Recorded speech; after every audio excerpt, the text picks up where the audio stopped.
Hello, I'm Stephanie Mandeville, NEA Rhode Island Communications Director. Today is Friday, January 8th, and this is Season 2, Episode 1 of Ask Larry and Bob, and I am joined, as I always am, by NEARI President Larry Purtill and NEARI Executive Director Bob Walsh.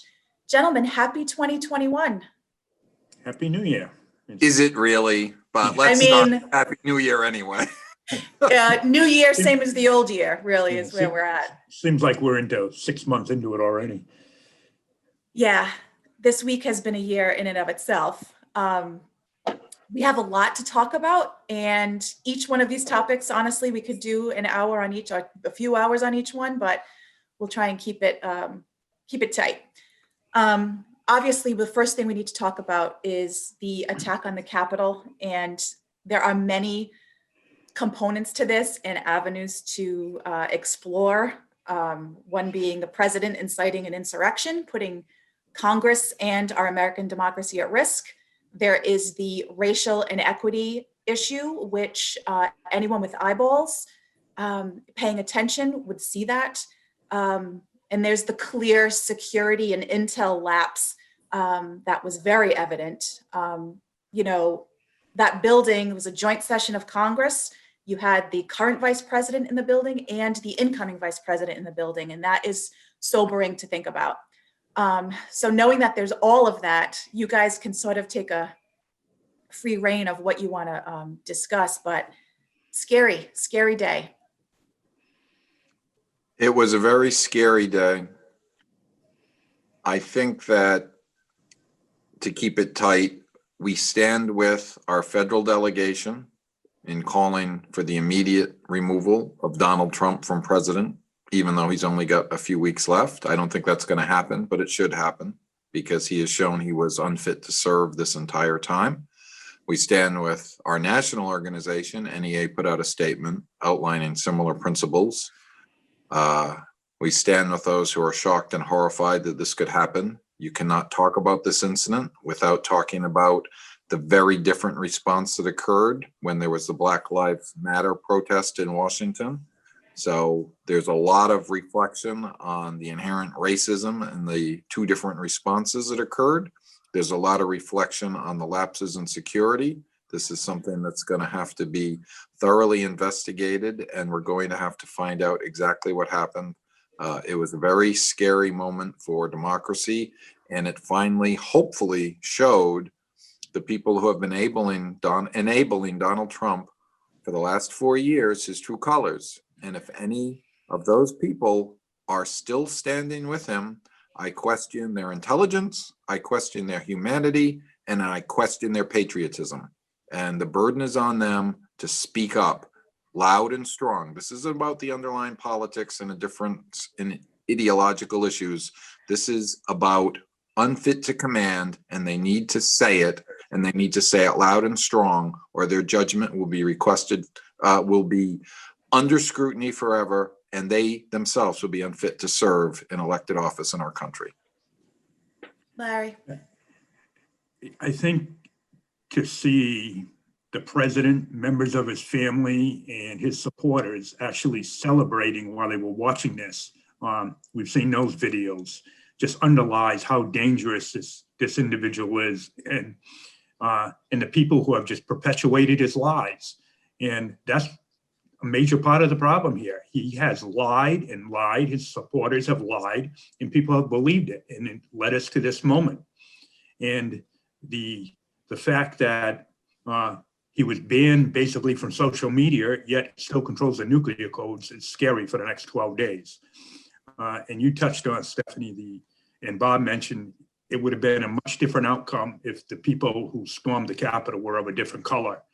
And there were two things yesterday. One was a tweet I saw from an individual who said, white people have been looking through the window the past couple of days. They've had a look in the mirror. And I think we have been reflecting on that, obviously, since the summer, but we have so much work left to do. And yesterday we had some things delivered to the house here, and the driver was a young African-American, and Karen had MSNBC on television. He said, "I can't believe what happened." And we just got talking about that briefly, and he said, "Yeah, I don't get involved too much especially when I'm working, but he said, you can't deny what your eyes, what you see with your eyes. And I think those two comments, we can't deny what we've seen with our eyes. We have a lot of work to do in this country. There is optimism, I think, come January 20th.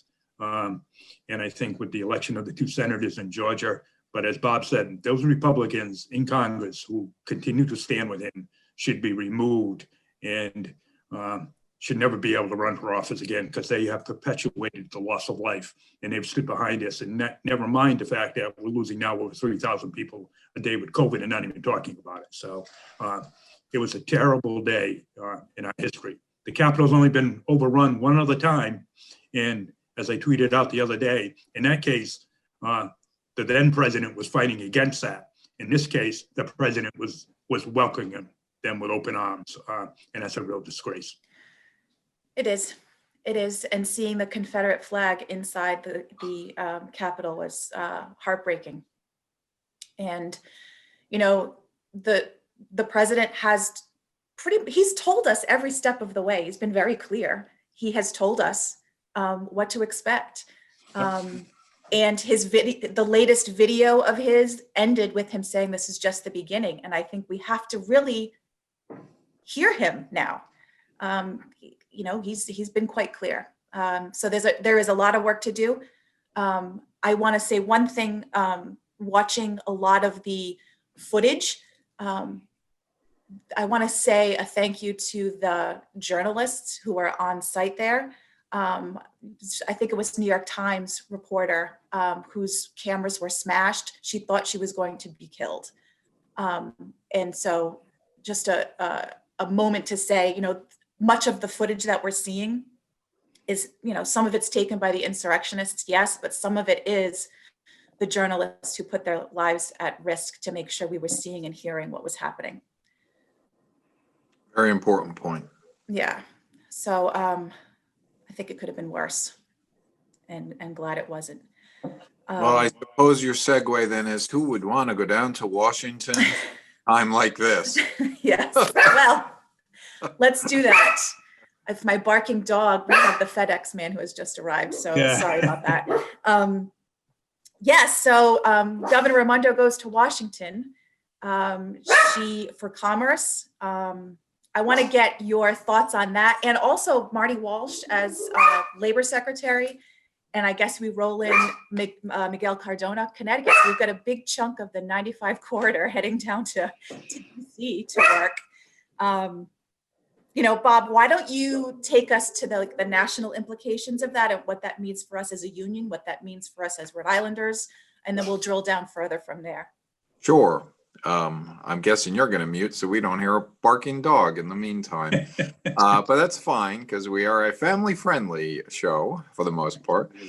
Yeah, I said to Ed Fitzpatrick from the Boston Globe that it's the Southeastern New England trifecta. We get 3 cabinet positions, an education commissioner from Connecticut, a secretary of labor from Boston, and of course, Governor Raimondo going to be Secretary of Commerce. I won a lot of dinner bets on this because I had predicted she would join Joe Biden's cabinet shortly after the election, and I'm very happy for her in that position. I'm sad I heard from a few members saying, well, why do you think this is a good idea? I said, well, it works either way. If you don't like her, you should be happy she's gone. But I think despite our differences, and we've had a few, and we've been very public about those, I think Governor Raimondo is going to do a great job running the Commerce Department for us, and I think it will help Rhode Island. I think that having the Secretary of Commerce well aware of what Rhode Island can bring to the table from a business standpoint is only upside, and for the rest of her life, she will have that experience with an eye towards Rhode Island, and all good things, and we wish her incredibly well. And having Marty Walsh, I am not the Walsh going to Washington. Marty Walsh, who's the mayor of Boston, as Secretary of Labor, has an impeccable record of support of our issues and understands not only he came up on the building trade side of the labor movement, but as mayor of Boston, he certainly understands the educational issues and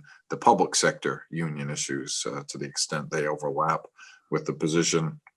And we hear good things from our Connecticut colleagues from both the NEA and the AFT affiliates there about their Commissioner of Education, who's going to become our Secretary of Education. So, and with the wonderful, wonderful results in the Georgia elections, we don't expect any problems getting all three of those terrific folks confirmed to join Joe Biden's cabinet. So that despite the horror that we saw on TV from Washington the other day, we expect to see a lot of terrific things after Inauguration Day in Washington, which then that brings us back home. I said to the press, we're going to give incoming Governor McKee a clean slate. We disagreed with him about charters in the way we disagreed with Governor Raimondo about pensions, but I expect Governor McKee will fully understand local control and the need for superintendents to be able to say a thing or two about closing down during pandemics in a positive, favorable, supportive way. So I think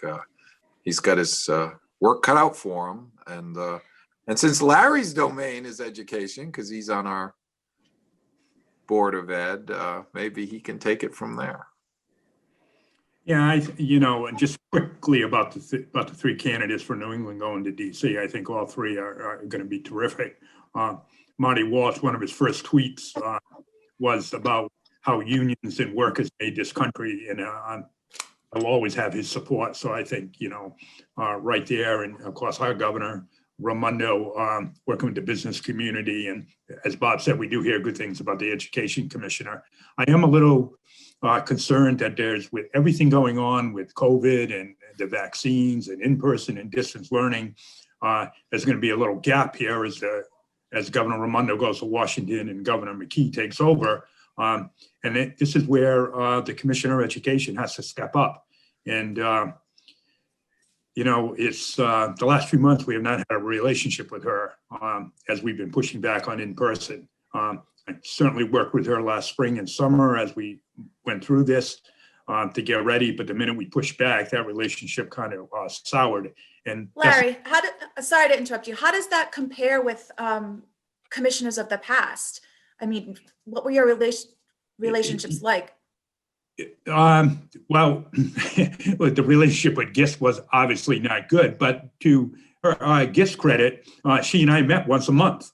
And we sat down and, for an hour or two, just the two of us. And with the previous commissioner, Bob and I and Frank Flynn and Colleen Callahan from the AFT met with him, once a month. So that has not happened in Helliker. So I have a call into her today. She's called me back. We're playing phone tag. I'm going to suggest to her that she needs to work with us over the next couple of months because we have some serious issues. And again, one of the things that troubles me is I thought we had a relationship starting to build, but the minute we pushed back on anything, that soured. And that's not the way you can work. As Bob said, with Governor Raimondo, we differed on the pensions, but we certainly worked on mental health and pre-K and a lot of other issues. So I have a concern going forward the next couple of months. So her term is up 2021, Infante Green. Really? I happen to notice that her term is up this year. Do you think she sticks around? Well, I think that it's incumbent upon the new governor and the Board of Ed that is appointed by the governor to carefully weigh how it's been going and give whatever guidance they should be giving about the need to reach out to the various constituent groups and see if there's improvement, or, she may leave of her own volition too. The one issue we always confront when we bring folks in from out of state without roots in the state, especially if they feel they're on their way up on a career trajectory, is they don't stay particularly long. So I cannot claim to have any insight into the mind of the commissioner. And I want to expand a little on what Larry said. Not only did we meet with Ken Wagner as a scheduled basis every month to talk about the issues of the day, even if there weren't issues, we would meet and talk to get to know each other better. He had our number, literally, he had our cell phone numbers, would call if there was something. We would call him if we had an issue that needed to be brought to his attention. And he had key staff people who we talked to a lot more, including when we agreed on legislative strategy to make a joint case and so on and so forth.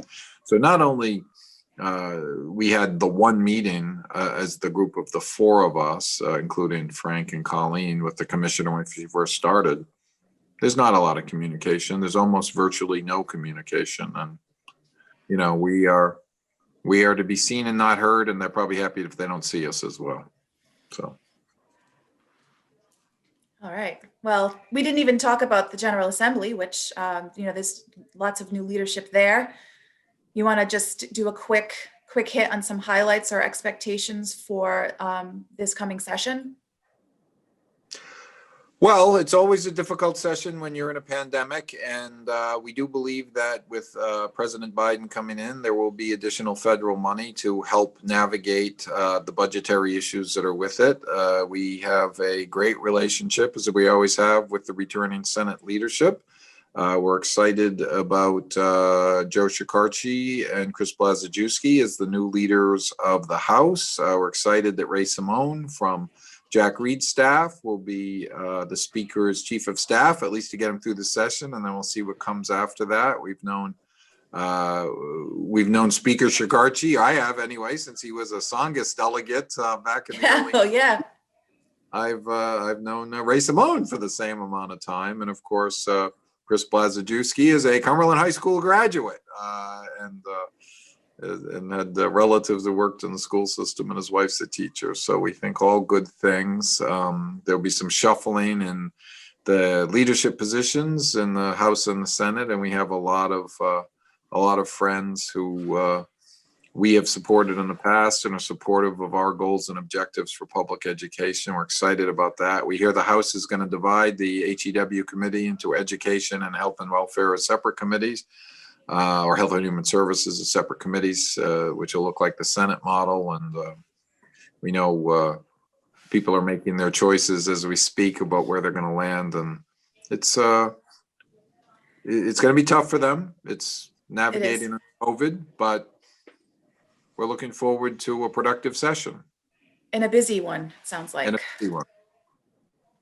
So we haven't even discussed COVID-19. So again, this is Friday. We're recording this in the morning, so we don't have data for today.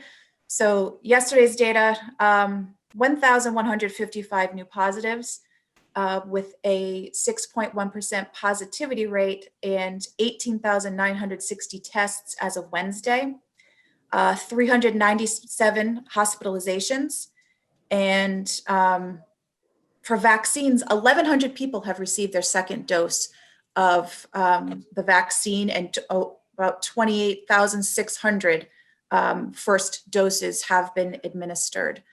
You know, this obviously affects back to school. I say that knowing that there are some districts who I think have already returned to school. Yes, that's true. So where does this, we've heard some questions from members about how can we go back without being vaccinated?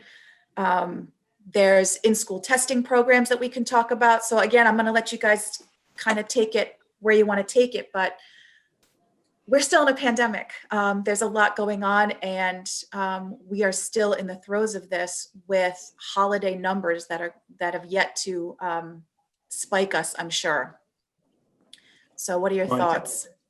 I think the school testing is vital, and we need to test people, we need to test students, and we've said all along, I've certainly said all along, that schools shouldn't go back into in person till those tests are in place, and ideally until everyone's been vaccinated. Unfortunately, the federal government has, on top of everything else, they've totally messed up the whole vaccine program and getting vaccines out, and ramping up production, et cetera. So hopefully that all improves after January 20th. But right now, even, and we're pushing obviously for teachers to be at least at the end of phase one and all staff, the end of phase one for getting vaccinated. We certainly don't want them to jump the line in front of healthcare workers and emergency room and nurses, et cetera. But we need to get people vaccinated. But that's not going to happen at least for over the next couple of months. So that testing is vital and important, but the real issue is still going to be, and I heard from a couple of districts last night, if they have 1 or 2 more people that get quarantined or can't come in, then they're not going to have the staffing.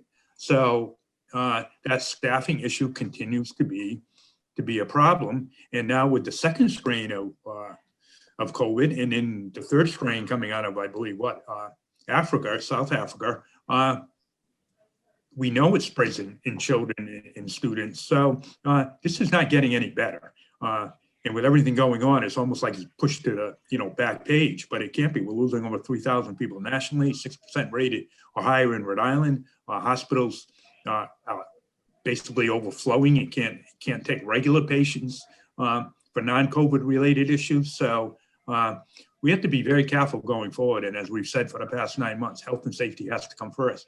But that testing program has to be in place. We have to get people vaccinated, and districts have to make a decision that they don't have the appropriate staffing, or the rates are too high in their community. They have to go to distance learning.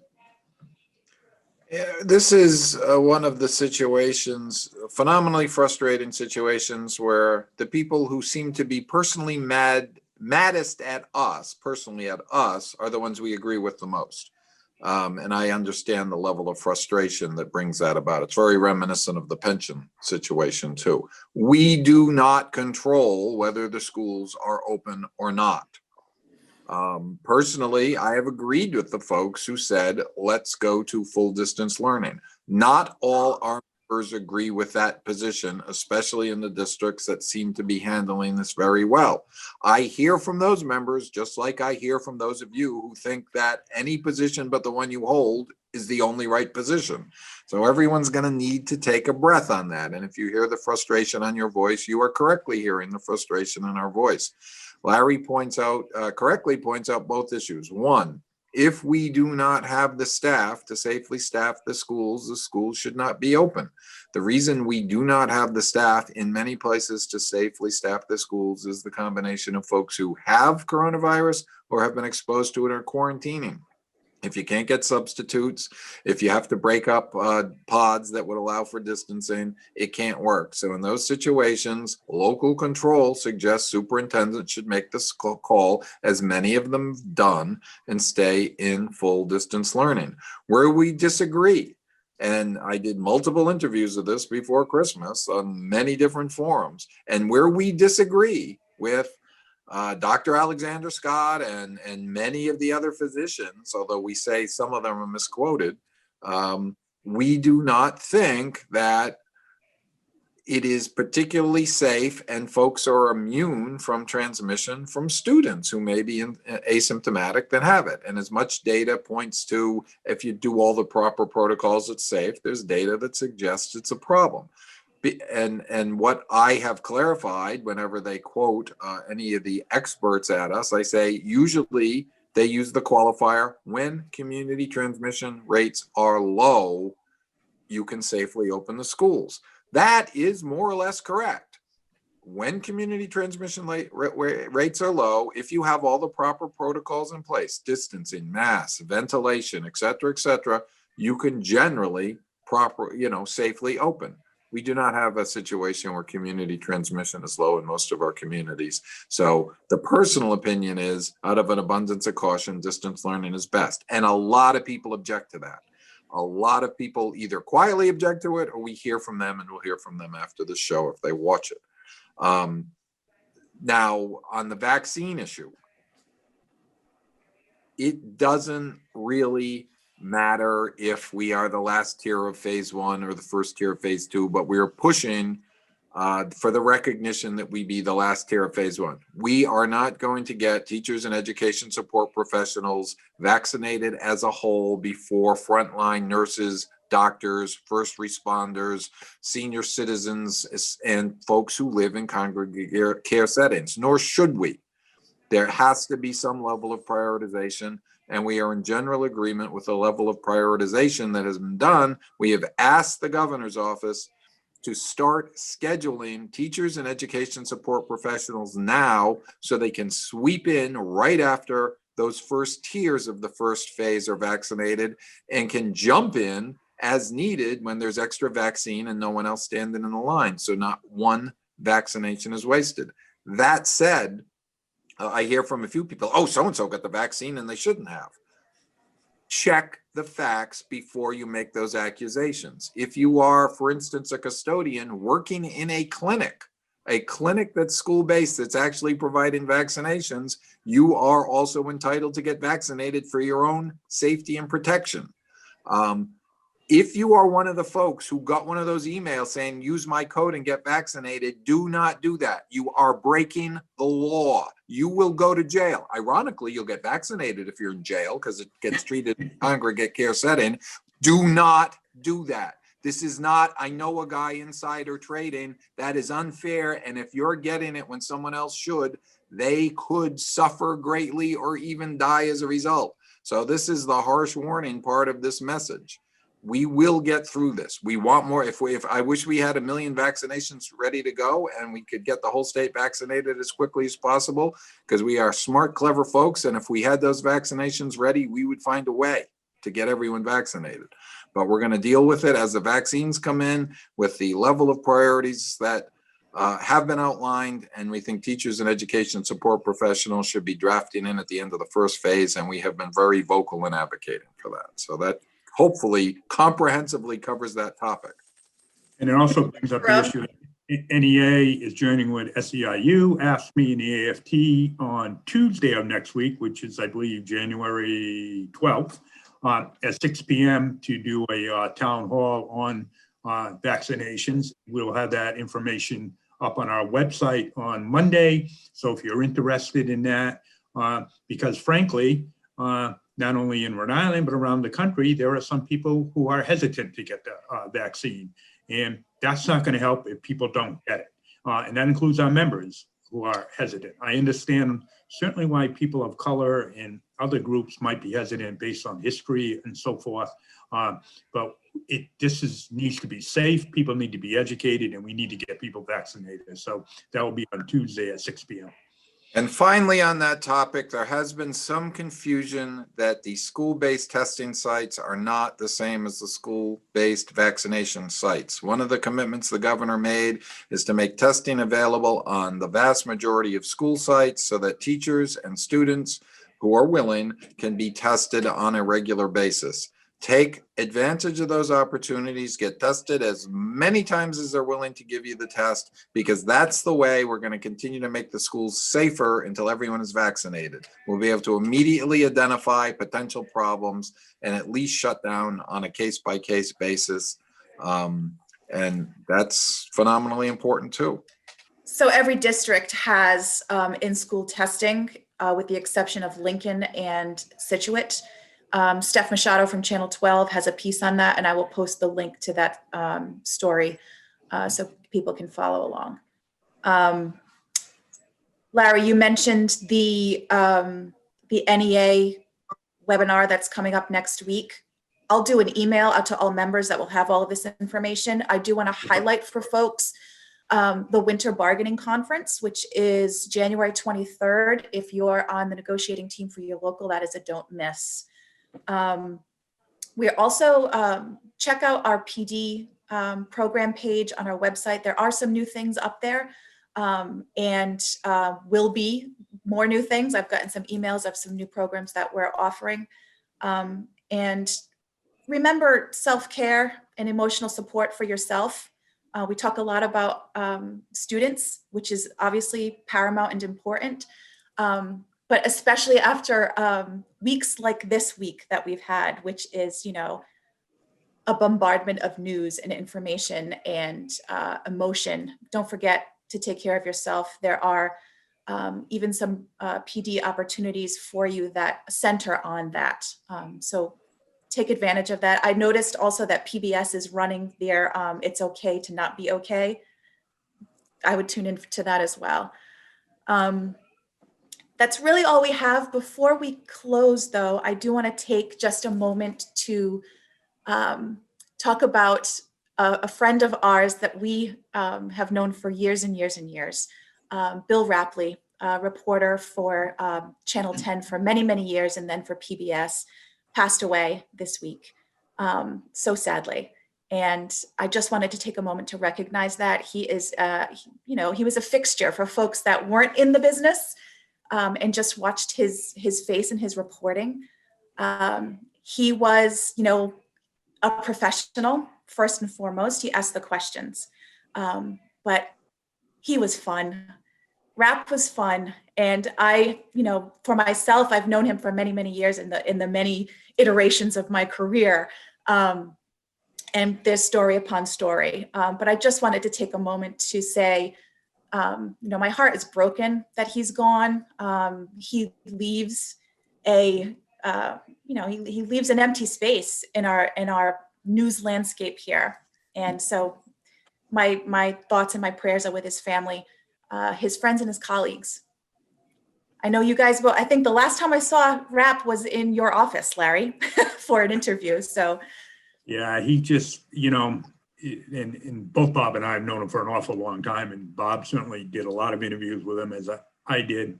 And anytime he wanted to talk to you, you actually look forward to it. And you knew he was going to ask the tough questions, but he was fair. And the most important thing, I think, as you got to know him, you just liked him. And, he'd ask about how you were doing, about your family. He actually, he knew when Karen had a bad bike crash a few years ago in the surgery center, he would always ask about her, and every once in a while he'd text you, and he was a good person. And I know his family has to be heartbroken. It's such a tough time. But yeah, our thoughts are with him, with his family, his coworkers, and everyone that knew him. It's, as you said, it's going to be a void.